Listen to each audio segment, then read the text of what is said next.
মুখ্যমন্ত্রী সরকারি প্রকল্পকে বুড়ো আঙুল দেখিয়ে বাড়ছে স্কুল ছুটের সংখ্যা। ছাত্র সংখ্যা 800 থেকে বর্তমানে 200 জন এসে দাঁড়িয়েছে। স্বাভাবিকভাবে স্কুল ছুট নিয়ে চিন্তা বাড়িয়েছে শিক্ষক মহলে।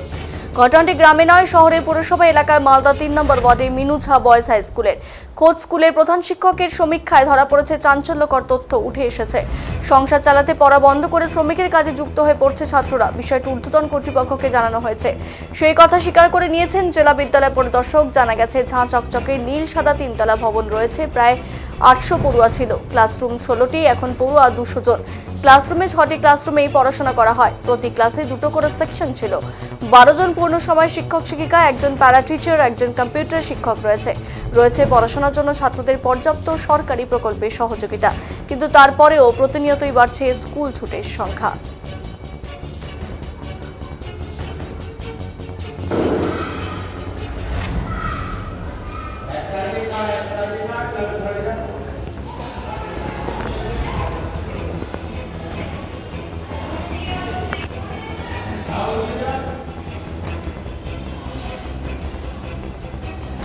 আমি 2019 সালে বিদ্যালয়ের শিক্ষকের দায়িত্ব গ্রহণ করি এবং এসেই আমি প্রথম থেকেই বিদ্যালয়ের ছাত্র সংখ্যার যে স্বল্পতা সেটা লক্ষ্য করে ভীষণভাবে চিন্তিত হয়ে প্রথমেই আমি এই কাজটা করি। আমি আমার শিক্ষক শিক্ষিকা এবং শিক্ষাকর্মীদের নিয়ে প্রথমেই আমরা একটি বসি এবং পরিকল্পনা করি। সেই পরিকল্পনা অনুযায়ী প্রথমেই আমরা স্থানীয় যে এলাকাগুলোতে একটা সমীক্ষা চালাই যে কী কারণে ছাত্রের স্বল্পতা। তাতে যে ব্যাপারগুলো আমাদের কাছে যে বিষয়গুলো উঠে আসে, আমরা অভিভাবকদের সাথে আমরা এলাকায় ডোর টু ডোর যেটা অভিযান করা সেটাতেও আমরা করেছি এবং দুটো বিষয় উঠে এসছে আমাদের কাছে। প্রথম কথা হচ্ছে, দেখুন এই যে এলাকাটা যেখানে আমাদের এই বিদ্যালয় অবস্থিত, প্রধানত নিম্ন মধ্যবিত্ত এবং নিম্নবিত্ত লোকেদের বাস এবং তাদের সাথে কথা বলে যেটা আমরা বুঝেছি, তারা দারিদ্র্যের কারণে তাদের বাচ্চাদেরকে অনেক সময় বিদ্যালয়ে উচ্চশিক্ষার জন্য বিদ্যালয়ে পাঠানো হচ্ছে, তারা তাদেরকে কোনো কাজে নিযুক্ত করার কথাই ভাবছেন যাতে তাদের সংসার প্রতিপালনে একটু সুবিধা হয়। সেক্ষেত্রে আমরা কয়েক গ্রুপে ভাগ হয়ে, আমি নিজেও যাই এবং আমার শিক্ষক শিক্ষিকা শিক্ষাকর্মী তারা কয়েকটি দলে ভাগ হয়ে তাদের কাছে আমরা এই বক্তব্যটা পরিবেশন করার চেষ্টা করেছিলাম যে আপনারা আপনাদের বাচ্চাদেরকে দারিদ্র্য সত্ত্বেও বিদ্যালয়ে আনার চেষ্টা করুন। কেননা দেখুন, এখন তো সরকারি বিদ্যালয়গুলিতে নানা রকম সরকারি প্রকল্প রয়েছে যেটা ছাত্রছাত্রীদের সুবিধার্থে। তারা যদি বিদ্যালয়ে আসে, মিড ডে মিলের ব্যবস্থা রয়েছে এবং বিভিন্ন যে সরকারি প্রকল্পগুলো আছে সেই সুযোগ সুবিধাগুলো পাবে, তারা বোঝানোর চেষ্টা করি আমরা তাদেরকে। তারা বোঝেন, মন দিয়ে আমাদের বক্তব্য শোনেন। খানিকটা কাজ হয়েছে যে কিছুটা ছাত্র সংখ্যা আমরা বারোময় আমাদের বিদ্যালয়ে 800-র ওপরেও ছাত্র সংখ্যা ছিল। আমি যেটা এসে রেকর্ড দেখেছি 2006-07 সালে, কিন্তু বর্তমানে সেটা দাঁড়িয়েছে 200। বর্তমানে আমাদের ছাত্র সংখ্যা 200। শিক্ষক এখন পূর্ণ সময়ে শিক্ষক শিক্ষিকা 12 জন, একজন প্যারা টিচার রয়েছেন এবং একজন কম্পিউটার টিচার রয়েছেন এবং সেই সাথে 3 জন শিক্ষাকর্মী আছেন। এখন 6টা ক্লাসরুম চলছে, ক্লাস 5 থেকে ক্লাস 10 অবধি একটা করেই সেকশন, 6টা ইউনিট চলছে। আমাদের রুম হচ্ছে 16টা। আগে একাধিক সেকশন, 2টো করে সেকশন ছিল। আমি অতীতে রেকর্ড দেখেছি, প্রত্যেক ক্লাসে 2টো করে সেকশন ছিল। মাধ্যমিকেও সংখ্যাটা খুব একটা সন্তোষজনক নয়। এই 24-25 জন করে গড়ে মাধ্যমিক দিচ্ছে, এটা একটু আমাদের কাছেও খুব উদ্বেগের বিষয়। অবশ্যই আমি এখানে একটু বলে নিই যে আমরা আরেকটা যেটা অভিভাবকদের কাছ থেকে, সেটা হচ্ছে তারা আরেকটা সমস্যার কথা তুলে ধরেন। তারা বলেন যে আমাদের বিদ্যালয়টা যেহেতু মাধ্যমিক 10ম শ্রেণী অবধি, একাদশ দ্বাদশ শ্রেণী উচ্চ মাধ্যমিক শাখা নেই, তারা বলেন স্যার আপনার স্কুলে ভর্তি করলে আবার 11-12 ক্লাস 11-এ গিয়ে আমার বাচ্চাকে অন্য স্কুলে ভর্তির সমস্যা থেকে যাবে। তো এই ব্যাপারটি নিয়ে আমরা দরবার করেছি ঊর্ধ্বতন কর্তৃপক্ষের কাছে। পূর্বতন যারা ডিআই ছিলেন বা বর্তমান ডিআই, তার কাছে আমরা মৌখিক লিখিতভাবে আবেদন দিয়েছি। এখানে একটা সমস্যার কথা বলিনি যে আমাদের যে বিদ্যালয়, সেই বিদ্যালয় পার্শ্ববর্তী কোনো প্রাথমিক বিদ্যালয়ই ফিডার স্কুল নয়। এমনকি মানে অবাক করার মতো তথ্য, আমাদের একই প্রাঙ্গণের মধ্যে অবস্থিত মালঞ্চপল্লী প্রাথমিক বিদ্যালয়, সেই বিদ্যালয়টিও ফিডার স্কুল হচ্ছে অন্য একটি হাই স্কুল। তো আমরা এই ব্যাপারে লিখিতভাবে বারবার আবেদন করেছি ওনাদের কাছে সরকারি স্তরে, যাতে ওনারা আমাদের স্কুলকে, আমরা আমাদের পছন্দ মতো 6টা প্রাথমিক বিদ্যালয়ের নামও দিয়েছি, যাতে আমরা তাদের ফিডার স্কুল হিসাবে উন্নীত হতে পারি। এবং ওনারাও কথা দিয়েছেন, ওনারা আপ্রাণ চেষ্টা করবেন, আশ্বাস দিয়েছেন, আমরাও আশাবাদী। আমি 2000 বিশিষ্ট শিক্ষাবিদ শক্তিপদ পাত্র বলেন, এই সমস্যার সমাধানে শুধু মানুষজনকে বোঝালেই হবে না, তাদের আর্থিক পরিস্থিতি উন্নত করতে হবে। এর জন্য বড় পরিকল্পনা নিতে হবে। আজ তারা ভাবছে পড়াশোনা করে লাভ কি, কারণ চাকরি তো একদিন পাওয়া যায় না। বাচ্চাগুলো তাদের কাছে একটা মাধ্যম, তাই শিক্ষাক্ষেত্রে সরকারকে আরো বেশি সাহায্যের কথা ভাবতে হবে। দেখার যে এই যে লেখাপড়াটা করাবে বাবা মা, তারা ভাবছে কি করিয়ে লাভ কি হবে, প্রথম তাদের মনে হচ্ছে যে আমরা হয়তো খাটাখাটনি করে ওদেরকে পড়ালাম, সংসারে কষ্ট টষ্ট করলাম, পড়ালাম, কিন্তু সেই তো ওরা কাজ করবে, চাকরি বাকরি তো পাচ্ছে না। এই যে একটা বড় সমস্যা ওদের মাথায় ঢুকেছে, গরিব মানুষের মাথায় ঢুকেছে। কেন? গরিবের সঙ্গে উচ্চ মধ্যবিত্ত বা নিম্ন বা শুধু মধ্যবিত্ত যারা, তাদের মানসিকতার একটু তফাৎ আছে। তফাৎটা হচ্ছে আমরা একটু দূরের কথা ভাবি, অর্থাৎ পরে যদি ভালো হয় এখন একটু আমরা ত্যাগ করি। আর যারা গরিব, যাদের পেটের ভাত জোটে না, তারা এখন কি হবে এটা নিয়ে ভাবে, পরের কথা চিন্তা তারা করে। ন্যাচারালি তারা মনে করে যা ওদের পরে করতে হবে তা এখন থেকে করাই ভালো, তাতে সংসারে সচ্ছলতা থাকবে। এটা শুধু ওই অঞ্চল বলে আমি বলছি, এরকম বেশ কিছু অঞ্চলে এই আর্থিক পরিস্থিতির জন্য মানুষের এই মানসিকতাটা রয়েছে। তো এটা এমন একটা কারণ, শুধু আমি ওই অঞ্চলের মিনুজা স্কুলটিতে সীমাবদ্ধ থাকতে চাইছি না। কেন জানো? একটি স্কুলের জন্য হয়তো সরকার চেষ্টা করলেন আর্থিক সাহায্য করার, কিন্তু ওই অঞ্চলের মানুষগুলোকে বোঝাতে হবে শুধু নয়, তাদের আর্থিক অবস্থা উন্নত করতে হবে। তাহলে এটা একটা বড় ধরনের প্রজেক্ট, এই বড় পরিকল্পনা। আমাদের যে সরকারি খাতে, এই শিক্ষা খাতে সরকারকে ভাবতে হবে যে অনেক বেশি সাহায্যের প্রয়োজন, এবং একেবারেই যাতে বিনা পয়সায় তারা পড়তে পারে, সব রকমের সুবিধা সুযোগ পেতে পারে।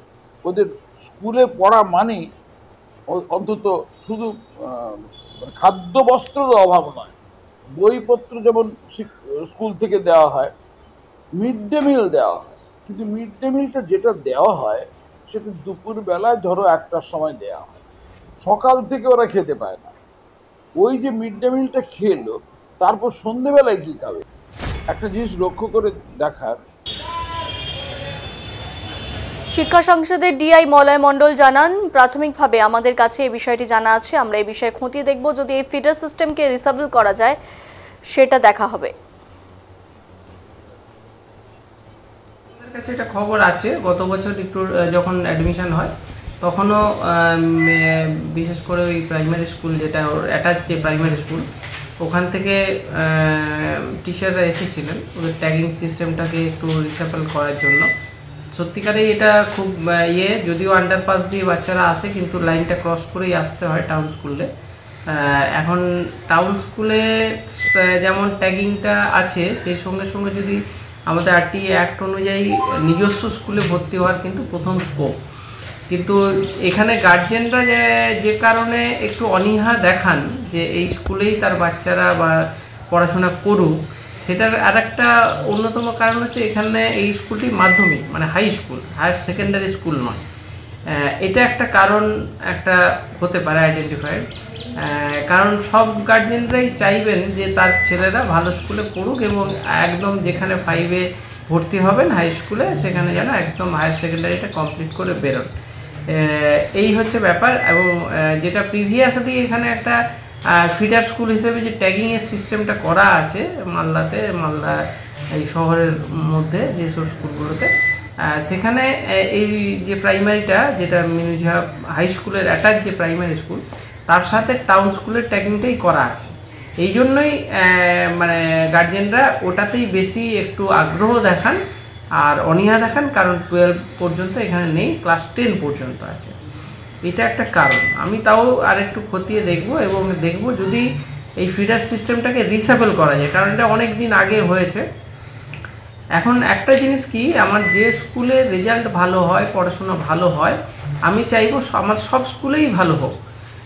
তো তার মধ্যেও একটু কম বেশি ব্যাপার থাকে, সেজন্য গার্জিয়ানরা কিন্তু এই ফিডার সিস্টেমটা তাদের দাবি অনুযায়ী হয়েছিল যে অন্য স্কুল থেকে যাতে ভালো স্কুল, শহরের যেগুলো নাম করা স্কুল, সেখানে ভর্তি করতে পারে। আমি আবার বলছি, সব স্কুলই আমাদের ভালো, আমরা চাই সবাই ভালো রেজাল্ট করুক, এটা হোক। কারণ পর্যাপ্ত আমার যে পরিকাঠামো আছে, পর্যাপ্ত শিক্ষক এই মুহূর্তে আছে, সেখানে ভর্তি হোক, এটা আমরা চাইবো। তো আপনারা যখন বিষয়টি তুলে ধরেছেন, আমাদের কাছে যে একটু খবর ছিল সেটা আমরা খতিয়ে দেখেছি এবং বাকি যে পরবর্তী পদক্ষেপ আমরা নিচ্ছি যাতে করে ফিডার সিস্টেমটাকে একটু রিসাবল করা যায়, যাতে করে এরকম ডিসপ্যারিটিটা না হয় যে কোনো স্কুলে ছাত্র উপচে পড়ছে আর কোনো স্কুল এই মাত্র 200 তলায় নেমে যাচ্ছে, অথচ একটা ভালো ইনফ্রাস্ট্রাকচার আছে ওখানে, আমাদের কোয়ালিফাইড টিচাররা আছে অলরেডি। সেটা আমরা খতিয়ে দেখব।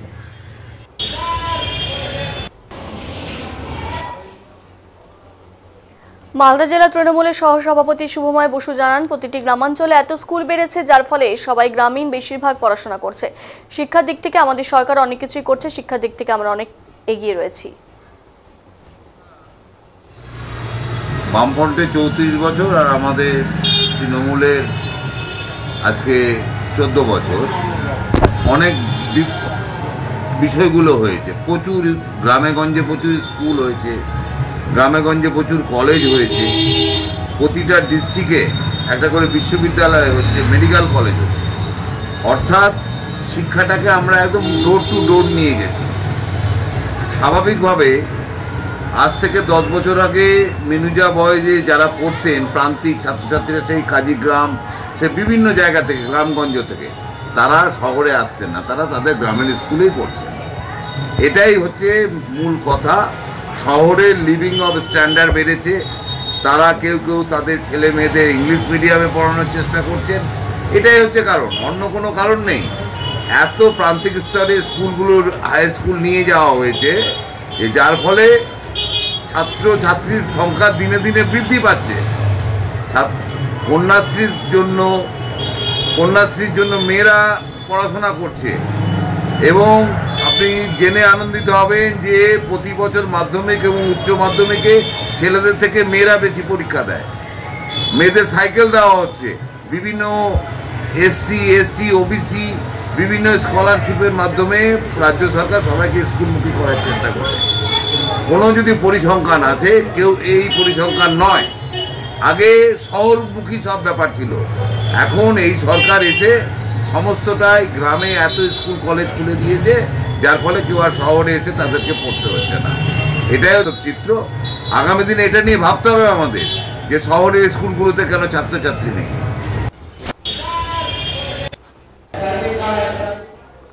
বিজেপি বিধায়িকা শ্রীরূপা মিত্র চৌধুরী বলেন, সারা মালদা একই চিত্র, আর এরা হয়ে গেছে source area for child labour. ফলে ভিন রাজ্যে চলছে, এখানে প্রশাসনের কোনো হেলদোল নেই। সামাজিক মুভমেন্ট নিয়ে এগিয়ে যেতে হবে, তবে স্কুলটিকে বাঁচানো যাবে।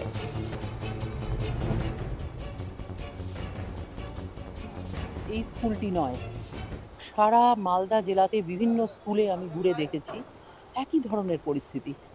মানে আমাদের এই স্কুলগুলো হয়ে গেছে source area for child labour, আর এরা যাচ্ছে ডেস্টিনেশন এরিয়াতে। ডেস্টিনেশন এরিয়া বলতে কি, ওই দিল্লি, বম্বে, বেরিলি সব জায়গায় চলে যাচ্ছে।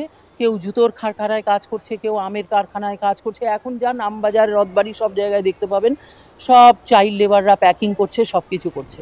এখন বিষয়টা হচ্ছে চাইল্ড লেবার দণ্ডনীয় অপরাধ।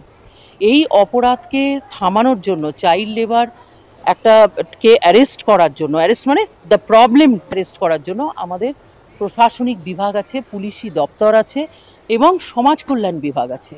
সেই সমাজ কল্যাণ বিভাগ এবং ইন্টার ডিপার্টমেন্টাল কোঅর্ডিনেশন করে যদি আজকে উদ্যোগ নেন আমাদের প্রশাসন, পুলিশ ইত্যাদি, তাহলে কিন্তু আমরা চাইল্ড লেবারকে, মাইগ্রেশনকে আমরা স্টপ করার জন্য চেষ্টা করতে পারি। কিন্তু এখানে প্রশাসনের কোনো হেলদোল নেই, তারা কিন্তু বাচ্চাদেরকে স্কুলে পাঠাতে পারছেন না। খাদ্য নেই, আর্থিক সংকট, সামাজিক সংকট। এটাকে যদি সামাজিক সংকট বলে কেউ বলে যে চাইল্ড লেবারকে থামানো যাবে না, আমি তাতে বিশ্বাস করি না। দীর্ঘদিন ধরে শিশু এবং মহিলাদের নিয়ে কাজ করেছি। প্রশাসনের উদ্যোগ দরকার এবং সামাজিক প্রতিষ্ঠানগুলোকে সঙ্গে নিয়ে একটা মুভমেন্ট তৈরি করলে স্কুল